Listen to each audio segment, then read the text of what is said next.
एक ऐसा प्लान बना लें जो सच को भी सामने ला सकता है और रिश्तों को हमेशा के लिए तोड़ भी सकता है, तो आप क्या करेंगे? यही सवाल जूही के सामने था। जूही की आंखों के सामने जैसे ही एक झलक में रूही का चेहरा आता है, उसके दिल की धड़कन रुक सी जाती है। उस एक पल में जूही को समझ आ जाता है कि जिसे वो अब तक मिस राहत समझ रही थी वो कोई और नहीं बल्कि रूही ही है। लेकिन जूही सीधे सच सामने लाने की गलती नहीं करती।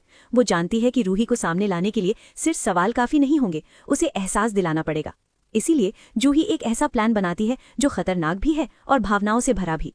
वो अपनी बेटी मुन्नी को लेकर हॉस्पिटल जाती है और जानबूझकर उसे एडमिट करवा देती है। इसके बाद जूही एक लेटर लिखती है जो सीधे मिस राहत तक पहुंचाया जाता है।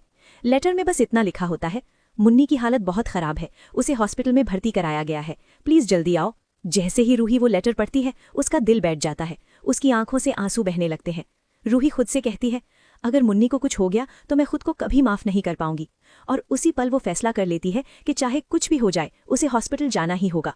रूही अपना रूप बदलकर हॉस्पिटल पहुंचती है और काउंटर पर पूछती है, क्या यहाँ जूही गोयनका नाम की कोई पेशेंट है? नर्स जवाब देती है, जी हाँ, रूम नंबर 214। रूही तेजी से कमरे की तरफ बढ़ती है, लेकिन जैसे ही दरवाजा खोलती है उसके पैरों तले जमीन खिसक जाती है। कमरे में मुन्नी नहीं होती बल्कि बेड पर एक डॉल रखी होती है।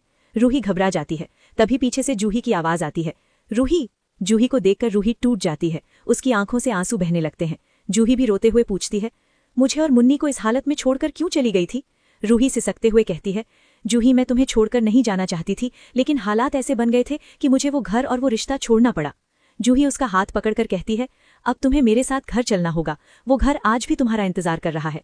लेकिन रूही उसे बीच में ही रोक देती है, बस जूही, पुरानी बातें छोड़ दे, मैं अब उस घर में कभी वापस नहीं जाऊंगी और ना ही नाहर जीजू की जिंदगी में। ये सुनते ही जूही की आंखों से आंसू रुकने का नाम नहीं लेते। वो पूछती है, तो क्या तुम मुझसे भी नहीं मिलेगी? रूही जवाब देती है, तो मुझसे जहां चाहे मिल सकती है, बस उस घर में नहीं। जूही धीरे से कहती है, कब तक नाहर जीजू से अपना चेहरा छुपाकर घूमेगी, कब तक राहत बनकर जिएगी? रूही चौंक जाती है, तुझे कैसे पता कि राहत मैं ही हूँ? जूही जवाब देती है, जिस दिन तू दादू से फोन पर बात कर रही थी उसी दिन मुझे सब समझ आ गया था। अब सवाल ये है दोस्तों, क्या जूही रूही को शीतल और सोनी का पूरा काला सच बताएगी? क्या रूही दोबारा उस घर में कदम रखेगी?